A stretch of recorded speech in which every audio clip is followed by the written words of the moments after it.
میرے رسول پاک علیہ السلام کے غلام ہے عبداللہ ابن عمر. حضرت عبداللہ ابن عمر رضی اللہ تعالیٰ عنہ فرماتے ہیں کہ میں نکلا, مجھے سفر کے لیے جانا تھا, تو تھوڑی سی کھجوریں, تھوڑا سا سرکہ, ایک شہد کی بوتل, چیزیں میں نے سفر کے لیے ساتھ رکھ لی. میں جب مدینے سے باہر صحرا میں نکلا نا, تو رمضان نہیں تھا, غیر رمضان تھا. میں نے ایک نوجوان کو دیکھا بکریاں چرا رہا ہے, بکریاں چرا رہا ہے. اے جوان, آپ فرماتے ہیں اس کا چہرہ بڑا نورانیت والا, گرد پڑی ہوئی پر بڑا حسین. فرماتے ہیں میں نے اس کو کہا کہ آ جاؤ کھانا کھا لو. روزے بھی نہیں تھے.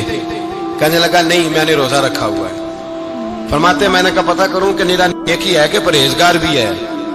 نیک وہ ہوتا ہے جو نماز پڑھے روزہ رکھے, پرہیزگار وہ ہوتا ہے جو گناہ سے بچے, وہ پرہیزگار ہوتا ہے. کہا پتہ کروں پرہیزگار بھی ہے کہ نہیں. کہتے میں قریب گیا تو میں نے جا کے اس کو کہا بھائی تیری بکریاں بڑی پیاری ہیں, میرا دل کرتا ہے ایک بکری مجھے دے دو.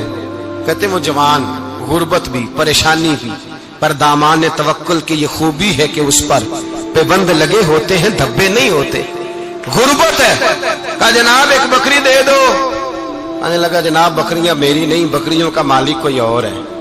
کہتے میں نے آزمانے کے لیے کہا کہ بکریوں کے مالک کو کہنا ایک بکری بھیڑیا لے گیا ہے, کہہ دینا بھیڑیا لے گیا ہے. تو کہتے اس نے میری طرف دیکھا, گرد سے اس کے بال لٹے ہوئے, آنکھوں میں روشنی, چہرے پہ اطمینان, لب و لہجے میں ایمان کی طاقت.